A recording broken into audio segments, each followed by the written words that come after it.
Disclaimer: the following story discusses themes such as self-harm, suicidal ideation, and implied child abuse. Listener discretion is advised.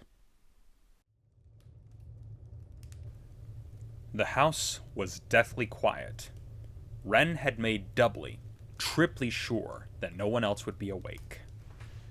The candle was lit upon the altar, and the bowl was placed before it, all before the window in her bedroom. She had followed the instructions she had found to the letter. Now all that awaited was the fated hour, the witching hour. The problem was that she could not find a general consensus of when that hour was, combined with the fact that she didn't want anyone in her house to know what she was doing. As such, she had resorted to consulting a locally produced farmer's almanac at her local library, and from there, calculated the time of night that was right in the middle between sunrise and sunset. While her calculations seemed to prove true in the sense that the sun did set at the time the almanac provided, the other problem was that it was just... While her calculations seemed to prove true in the sense that the sun did set at the time the almanac provided, the other problem was that it wasn't an auspicious night. The instructions she found mentioned performing the ritual on Walpurgis Night, or on All Hallows Eve, but she didn't have time to wait for either day. She wasn't sure if she would even survive until the end of fall. At the very least, she was performing the ritual on the night of a new moon, when darkness filled the sky. She watched as the seconds ticked on her digital clock. She held the kitchen knife in anticipation over her hand. She took deep breaths, fighting against the tension in her chest. She opened the window. 12 seconds now. 10, 9, 8, 7, 6, 5, 4, 3, 2, 1. As the calculated time struck, she slit the palm of her hand with the knife and then held her now bleeding palm over the bowl, letting the blood drip down. It wasn't dripping as quickly as she thought it would, but she had no time to widen the cut. Time was of the essence, and the small offering would have to do. "Come to me," she pleaded in a soft whisper. She gazed expectantly out the window, looking upon the dark suburban roads and houses lit only by the street lamps. A cold but gentle breeze blew into the room. Wren held her hand steady, trying her best not to shiver. She had made the mistake of doing this wearing only a baggy, oversized t-shirt and shorts, which is what constituted her pajamas. Aside from the breeze, the only sound in the room was the dripping of blood into the small bowl. "Please," she whispered. "Come to me." She focused her gaze over her fingers onto the horizon, trying to look beyond homes, roads, and streetlights. Fog escaped her nostrils and mouth as her shivering intensified. It was the time of year when it was too warm for snow, but cold enough for the early morning frost. Wren used her other arm to steady her hand, keeping it over the bowl as the blood dripped. It was then that she saw it. A brief flicker among the lights. It was such a short interval that she initially thought she must have blinked, but the streetlights down the street from where she stood flickered once more before finally going dark. The flickering came like a wave, starting from the most distant lights and working its way closer. As it got closer, Wren could see a thick, black fog engulfing the lights as they grew dark. The fog had effectively engulfed the entire horizon as it drew closer, growing larger as it spread over the streets. As it approached, she saw less and less of the world beyond her window. Soon, the only source of light remaining was the lone flame of the candle on the altar. No longer was there the sound of the breeze, or sound of any kind beyond Wren's breathing, which she tried to keep steady. The blood dripping from her palm had slowed to a stop. Out of the blackness came a pair of piercing red eyes that shined from on high with a light of their own. The shadows seemed to part as the figure stepped forward, revealing the eyes sat below a set of jet-black bangs that drew a sharp line that was level with the eyebrows. The rest of the hair was almost unnaturally straight, creating a hard frame around a pale, gaunt, yet visibly feminine face as it came down to the shoulders, ending with another sharp cut. Her shoulders were broad, although Wren couldn't tell if they were naturally broad or if it was merely the commanding posture the being before her held as it towered over her. Her arms hung at the sides, the chest pushed forward, like a ballet dancer standing in turnout. At her neck was a white lace choker, with a silver medallion and crimson gemstones set in the center, level with her throat. She wore a white gown that covered her shoulders and arms with long, slender sleeves. The neckline was just below the choker. Although the dress was monochrome, there was a sharp line in the stitching that indicated where the central bodice met the skirt, which billowed outward as it followed the natural curves of her body, hiding the shape of her legs and even her feet as the skirt was low enough that it looked like it was touching the ground. On her hands, she wore a pair of black gloves that almost seemed to blend into the surrounding shadows. The piercing crimson eyes locked with Wren's, but the being's expression remained neutral. Wren once again struggled to control her breathing. She felt a tightness in her chest that seemed to extend throughout her whole body. She was afraid, but she couldn't look away even if she wanted to. She was mesmerized, enchanted even. Standing before her was everything she wished she was, and everything she wanted, all at once. "Please," Wren said after taking a slow breath. "Come in." The being made no motions. The next thing Wren knew, she was just inside her bedroom. The outside world remained in darkness, the flickering candle and the piercing eyes being the only sources of light. The height disparity between the being and Wren was even more apparent as she stood in front of her. It was as though the being's head was only about a foot or so from the ceiling. If Wren was standing next to her, she would only come up to just about the level of her hip. The being stared intently at the little girl before her. "You have called me out of a great darkness," the being finally said, her voice low, almost monotone. "Why?" Wren was petrified. Although she knew what she wanted, given the work she had put into preparation, her throat seemed to seize up as she tried to speak. She started with great effort. "I want to..." The being stared down in silence. While the face did not change, something about her eyes grew hard, indicating she was losing her patience. A swell of fear rose within Wren, knocking loose the tears that had welled up in her eyes. "I want to be free," Wren said, her voice cracking. "Free? From what?" "Life. All of it." The being looked up and down the body of the sobbing girl before her. Her eyes softened, turning from anger to mild annoyance. "You are but a child. Why rush to embrace death? Why go to such lengths to summon me when a simpler option would be more than enough?" "I can't do it myself. Each time I try, The being looked over her body again. She then looked to the bowl that sat upon the altar. The amount of blood gathered had created a small puddle, barely larger than a coin. "Such a meager offering," she muttered. Her eyes wandered back to Wren, who had raised her arm to wipe away the tears. It was then that she noticed a series of marks on her wrist, thin streaks of red, no more than a week old at the most. "If it's more blood you want," said Wren. She tried to take a deep breath as she lifted her shirt over her head, letting it fall to the floor once she had taken it off completely. "Then drink as much as you'd like. All of it if you must."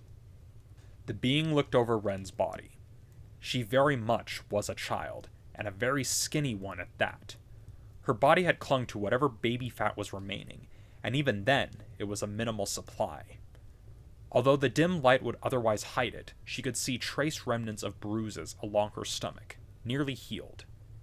As Wren closed her eyes, bracing herself for what she thought was coming, The being let out a frustrated sigh.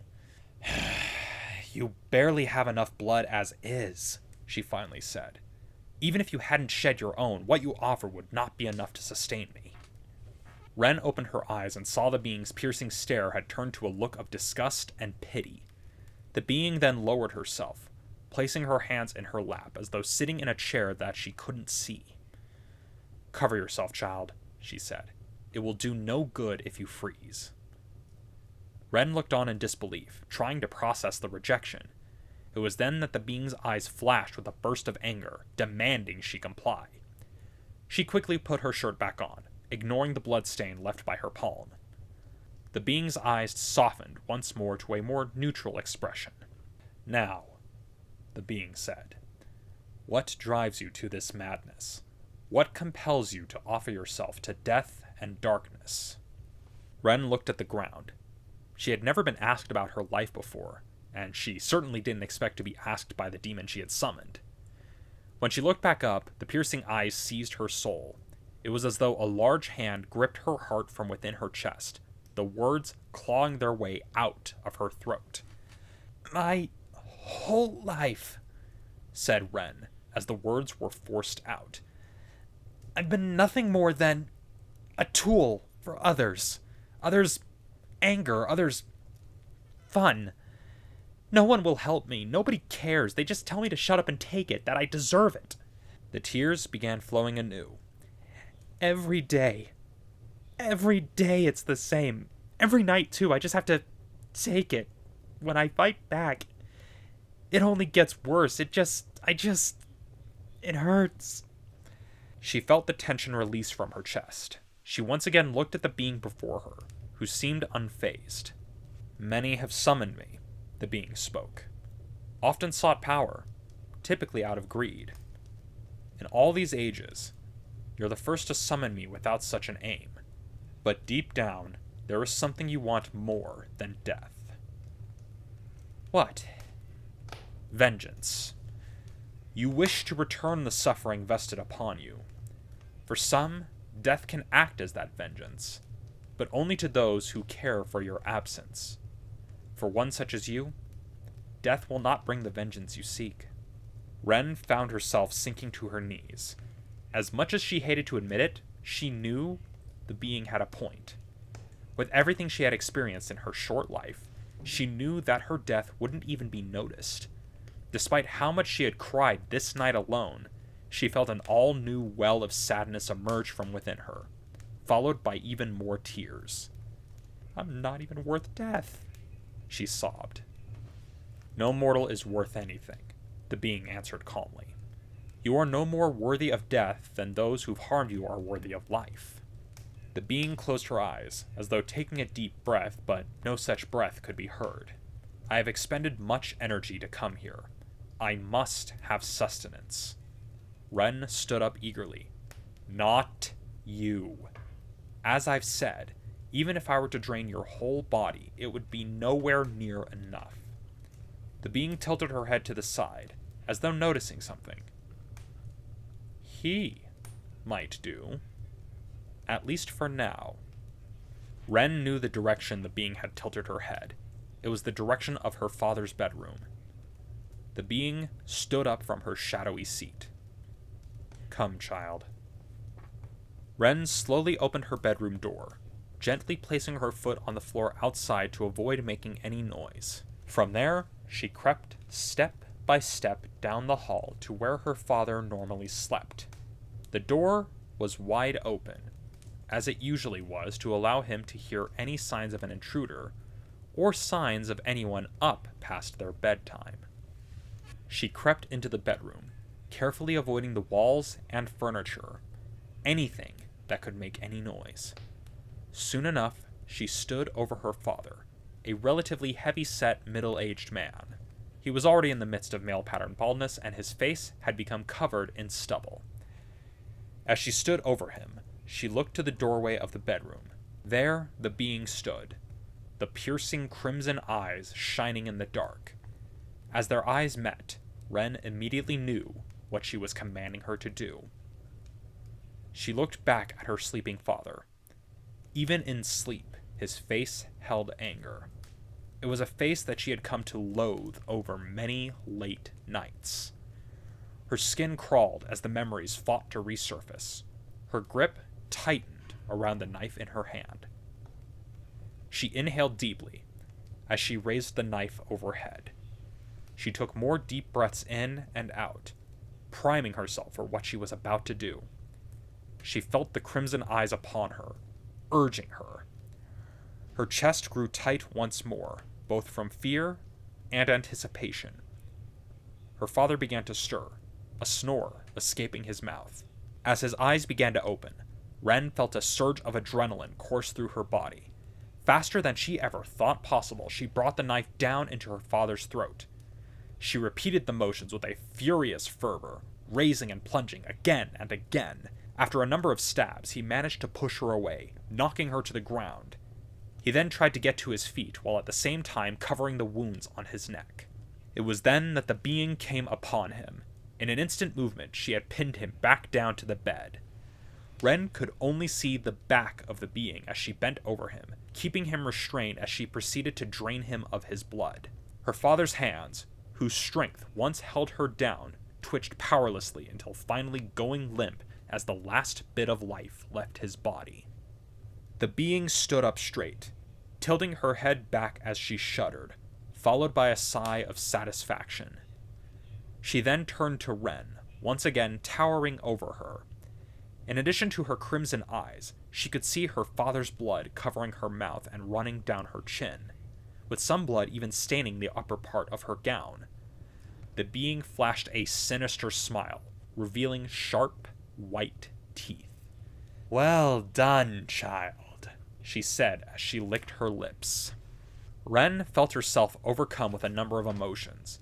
She was amazed, disgusted, but most importantly, happy. One of the people who had made her life a living hell was no more. Not only that, she had also been praised for what must have been the first time in her life. She found herself breaking into laughter, tears once again flowing from her eyes. She crawled over to her savior, looking up at her face as she knelt before her. "Thank you," said Wren. The being knelt down to her level, caressing her face with one hand. The next thing Wren knew, she was back in her bedroom. The outside remained enveloped in darkness, while the solitary candle still flickered.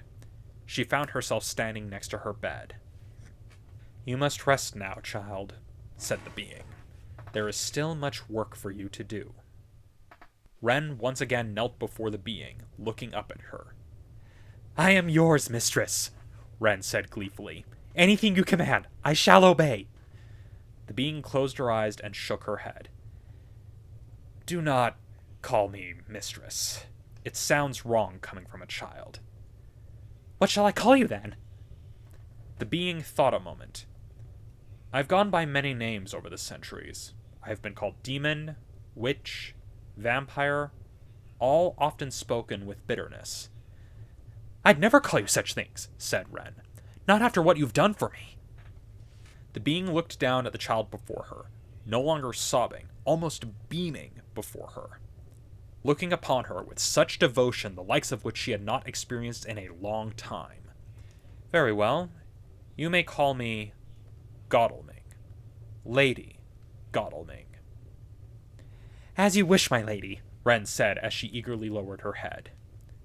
Lady Godalming bent down to her level, taking her by the arm and bringing her to her feet. She guided Wren to her bed, tucking her under the covers. "Now, my child," said Lady Godalming, "you must rest, as must I, for the night grows short." "When will I see you again?" asked Wren. "I will return when you have found another target for your rage. If I am to stay, I will need to feed more." "Of course, my lady." Godalming bent down and kissed Wren on her forehead. "Rest well, my child, until next we meet." Wren felt her eyelids grow heavy. A wave of fatigue too powerful for her to resist overcame her. The darkness of her bedroom completely enveloped her. The morning sun shining through the window roused Wren from her slumber.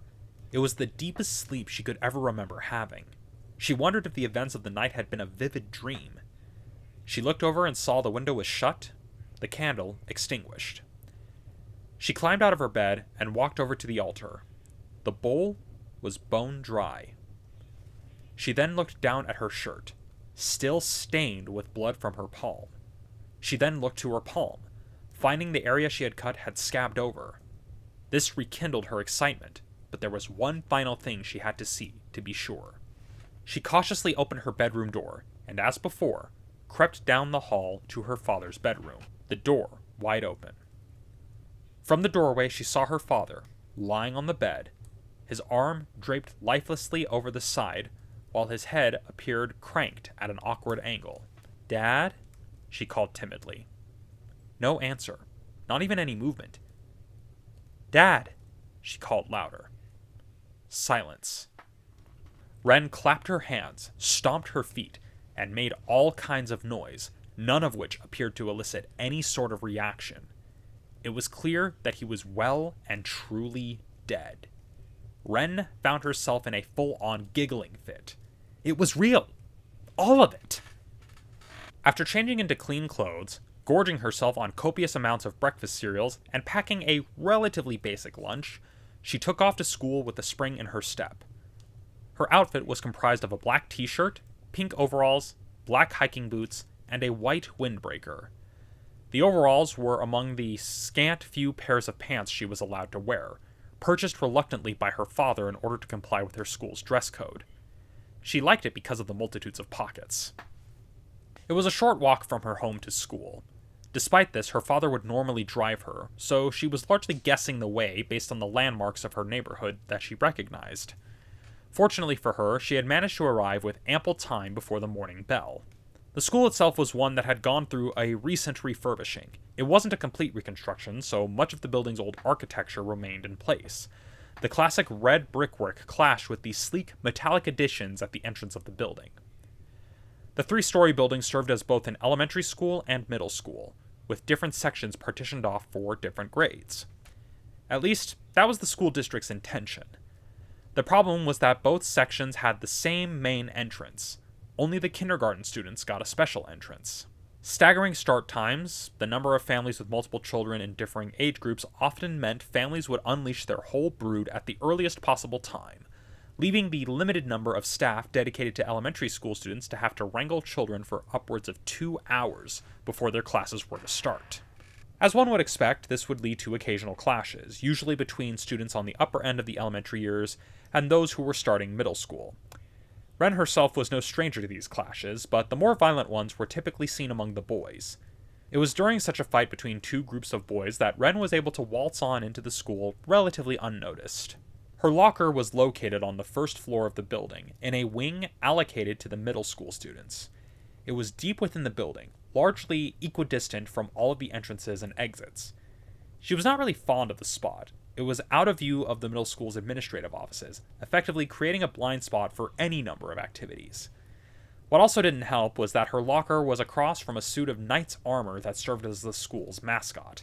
The helmet featured a long, protruding visor that resembled a bird's beak.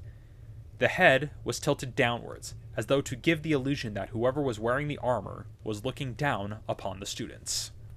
Perhaps school administrators thought it would provide a sense that they were being protected, but Wren always found it creepy, as though it was watching her. There were 2 rows of lockers along the wall, and Wren's was located on the bottom. Traditionally, junior students used the bottom row, while more senior students used the top row. Although it wasn't a set rule, the arrangement often meant junior students had to wait for the senior students to finish their business before getting access. Naturally, some students took advantage of this for their own amusement. Such was the case with a group of students whose leader had her locker above Wren's. She was a couple of years older than her, in her 8th grade year.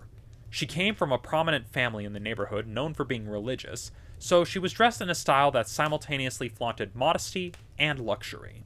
Today, her outfit had an autumnal color scheme. A tan skirt paired with a dark red sweater vest worn over a white polo shirt that she would often leave unbuttoned during the day, feigning ignorance if a teacher told her to fix it. This was visible through the opening of a black zip-up hoodie she would wear. the back of which featured some sort of embroidered logo that no one could ever see due to the hood hanging over it. The bagginess of her sleeves indicated that it may have been oversized. A pair of white socks rose to the middle of her shin while her feet were squeezed into a pair of black Mary Janes. A red Alice band kept her blonde hair back and out of her pale blue eyes. Although the school didn't allow girls to wear much makeup, she would always be seen with a lip gloss that she would often claim was merely the result of lip balm she would carry with her. She was leaning against her closed locker, with two members of her entourage. Wren had hoped that she had arrived early enough to avoid her, and, in turn, avoid the nigh-daily ritual of humiliation. Before long, the two locked eyes. My, the older girl said in her usual mocking tone. Harvest time already? Wren said nothing. She knew if she gave any sort of reaction, she would play right into her hands. She simply stared at her. Looks like she wants something, she said. I think she wants something, said one of her friends. Pretty sure she wants something, chimed the third. Wren merely looked on, not breaking eye contact. While her face remained blank, unbeknownst to her, her eyes betrayed a cold fury, not unlike the piercing gaze from when she first met Lady Godalming. Well, what is it? The older girl asked, trying to maintain the same mocking tone. An uncomfortable silence hung in the air. The older girl wouldn't admit it, but the way Wren was staring at her was starting to creep her out. The two friends with her kept alternating gazes between each other, Wren, and the older girl, waiting for something to happen. Whatever, freak, she finally said. She stepped away from the lockers, the other two following suit. Wren maintained eye contact as they continued walking. The older girl tried adopting a threatening posture, but it was clear she was rattled. What are you staring at, huh? She blurted out, trying to channel a more macho persona. You got a problem? Wren said nothing, only tilted her head slightly. That seemed to be enough to make the older girl finally look away and hurriedly walk off. I swear, something's wrong with that girl, she muttered to her friends. It was only when she and her friends finally rounded the corner of the hall that Wren felt safe enough to approach her locker. Wren had always struggled to pay attention in school, usually due to not being able to stay awake. For the first time in an incredibly long time, she found herself able to pay attention. As a result, much of the day flew by. Before she knew it, the final bell had rung. She had managed to get to her locker first, quickly loading up her belongings into her bag, zipping it up, and loading it onto her back. Then, with just as much of a spring as the morning, she left the building and rounded the corner on the sidewalk, following it until she was behind the school, heading towards home. She looked around at the various trees and homes in the neighborhood around her. The more leafy trees had begun to change into their fall colors. Some had even fallen onto the ground, as a few neighbors could be seen raking their yards. She found herself stopping her stride. She didn't need to rush home just yet. With her father gone, she no longer had to worry about being punished for being out late, or for visiting some of the places she wanted to see.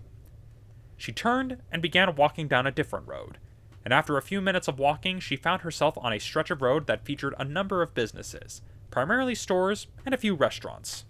Her father often restricted what she would eat and how much. There were even some days where she wouldn't even get to eat at all. You don't want to be a fat pig, do you? He'd often say. Shaking away the words, she pulled out her late father's wallet and ran into one of the restaurants, a typical burger joint. No one had really thought much of a girl her age ordering food by herself, even when she decided to get the largest size possible. The amount of cash in the wallet allowed her to order a large combo, plus a kid's meal, and a shake, with a decent amount left over. The food was gone in nearly an instant, obliterated by her voracious appetite. Her shopping spree continued at the nearby grocery store, where she bought party sizes of various candy, name brand.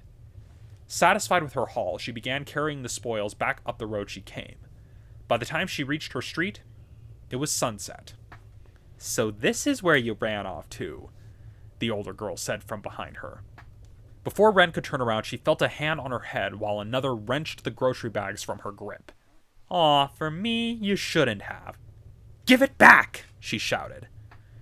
The older girl smirked as she held the bags out of Wren's reach, walking backwards as she tried to give chase. This'll all make you fat, you know. I'm doing you a favor. Give it back right now, Say the magic words. Wren's face contorted into an expression of pure rage. The cold fury from before now blazed in her eyes. She clenched her hand into a fist and swung at the older girl, who stepped back. The wild swing threw Wren off balance. Now, hands are not for hitting, the older girl said with a smirk. Wren had accidentally stumbled onto a gravel pit along the sidewalk. Acting almost on instinct, she picked up one of the rocks and hurled it full force. The older girl instinctively ducked, her smirk instantly disappearing. Now you're asking for it, you little freak! Before she could finish speaking, another rock hit her on the bridge of her nose. I'm gonna she began to say, before her words devolved into an unintelligible growl as she lunged towards Wren. Unlike Wren's hiking shoes, her Mary Janes were not conducive to uneven terrain. As soon as she stepped onto the gravel pit, she found her foot sliding backwards as a few more rocks came loose. Because she had committed to lunging, she fell forward onto her face, just a foot or two ahead of Wren. Once again acting on instinct, Wren wound her leg back and swung her foot forward, the tip of her shoe connecting with the older girl's head. The next thing she knew, the older girl was lying face down on the gravel, limp. Wren panted as she looked down at her, watching to see if she was faking. When the older girl didn't respond to a nudge to her arm, she relaxed a little. Amidst her heavy breathing, a devious smile stretched across her face. The older girl felt her eyes slowly open. She found herself in a dark room, lying on her side. Her face stung, and she felt something in her mouth. Cloth. She's only a little older than me, she heard a voice say, but she has a lot more blood than I do. She recognized that voice. It was that freak from school. That little rat was going to pay. She tried to move her hands, but found that they were tied around something. Her legs, too. It was too dark for her to see. The only source of light seemed to come from a flickering candle. Yes, as you command, my lady. She saw Wren, still wearing her pink overalls, walk towards her. The older girl thrashed about as she tried to spit out a threat through the cloth. As soon as she saw the knife in Wren's hand, all of her courage immediately disappeared. She felt the little girl grab her hair, sliding her along the wall as she lifted her upright. Tears began flowing from her eyes as she violently shook her head. Her breath quickened, and her eyes grew wide. What were once growls of anger turned to stifled pleas for mercy. In the darkness of whatever room she was in, all she could see by the light of the candle was the glint of the kitchen knife and Wren's eyes, which shone with a cold, piercing, inhuman gaze. Once the deed was done, Wren stood back as Lady Godalming drank her fill. Before long, the older girl who had long been her tormentor fell lifelessly to the floor. Her eyes rolled back into her head, her now pale, withered face stuck in an expression of pure terror and anguish. Lady Godalming once again rose to her full height, letting out a sigh of contented satisfaction. You have done well once again, my child, she said, once again licking the blood from her lips. That was absolutely delectable. Wren said nothing, merely bowing her head in reverence. Lady Godalming stepped closer, placing her hand upon her head. I grow stronger by the day, thanks to you, she said sweetly. It won't be long before my powers take hold here. Wren once again felt herself overcome with emotion, and before she knew it, she reached her arms around Lady Godalming's legs, burying her face into the skirt of her gown as she hugged tightly. Lady Godalming let out a soft sigh as she caressed the child's head. If you get strong enough, Wren started before looking up at her, will you stay here forever? There was a pause as the two looked into each other's eyes. Godalming's face shifted into another sinister smile. Of course, my child, but I need to feed more if you want me to be strong enough. I'll find you even more blood. Better blood. Stronger blood. Lady Godalming bent down, lifting Wren into her arms, cradling her. I am looking forward to it, child. Her skin was cold, but the strength of her arms felt secure. Wren found herself resting her head on Lady Godalming's shoulder, and before she knew it, the darkness of sleep enveloped her once more. Missing posters had been put up for the older girl, and a bunch of police officers had begun asking the other kids where she might have gone. Some had even come to question Wren, She didn't tell them much, just that they didn't get along. Adding to her ever-rising anxiety was the fact that the money from her father's wallet had run low. There was very little cash left, and the cards were no longer working. She still had food in her house, but who knew how long that was going to last? She needed to see Lady Godalming. She'd know what to do. But she would only come if she had another body to feed on. Wren didn't want to hurt anyone nice. It needed to be someone mean. Someone people would want gone. It also needed to be someone strong. Strong enough that Lady Godalming would stay for good. During lunch, she looked over the other kids in the lunchroom, watching for someone, anyone being mean. No such luck. The two friends of the older girl had been nowhere to be seen since their friend's disappearance. No other bullies had appeared to fill the social power vacuum left behind. Most of the other older kids at her school, by most metrics, were actually decent human beings. The school day ended without incident. No one blocked her from getting her belongings. Although she had no reason to walk home, her anxiety kept her from slowing down. She was restless, her eyes darting back and forth. She had become increasingly aware of the multitudes of security cameras at her school. Many mechanical eyes, watching, waiting. Even after she had left the school grounds, she continued looking every which way. As she rounded the corner onto her street, her chest tightened. A police car was pulled up in front of her house. An officer had walked up to the door and was knocking. Wren immediately turned and broke into a full sprint. She wasn't sure where she was going, but she knew she couldn't go home. After a few hurried turns down a number of different sidewalks, she found herself near a public library. Upon seeing no sign of police, she went into the building. No one would think to look for her in the library, she thought. Being indoors did nothing to assuage her anxiety. She tried to distract herself by doing her homework, but it was difficult for her to focus. She found herself repeatedly looking around for any sign of police. After a couple of hours, she had finished all of her homework, so she moved from one of the study tables to a more secluded reading nook, hidden among the shelves of adult romance fiction. She grabbed a large book from the new arrivals section, propping it open to hide her face. Despite its seclusion, it was near a window that gave her a view of the street. She alternated glances between the street outside and the book, a collection of photos taken by a war journalist, flipping through it as she pretended to read. It was then that she saw a cop car drive by slowly, turning into the library's parking lot. Her heart began beating in her chest rapidly, her breath quickening. She left the book in the chair and quickly grabbed her backpack. She walked quickly, trying to discreetly exit the library and heading down the sidewalk away from the parking lot. She wasn't sure how long she had been walking, but by this point, it was sunset. The streetlights had begun to flicker on. The shadows grew larger, and the autumnal air grew colder. She had forgotten to wear a jacket, so she rubbed her arms in an effort to keep warm. She didn't recognize any of the houses she was seeing on the street, but she knew she couldn't stop, so on she walked. In addition to the streetlights, she saw lights on in a number of homes. Most had their curtains drawn, the light flickering from the gaps and edges. Some had their curtains open, allowing Wren brief glimpses into the homes. Due to the distance, she couldn't really see much more than the vague shapes of furniture, but the warm lighting was enough to fill her with envy. She wanted to go home. More than anything.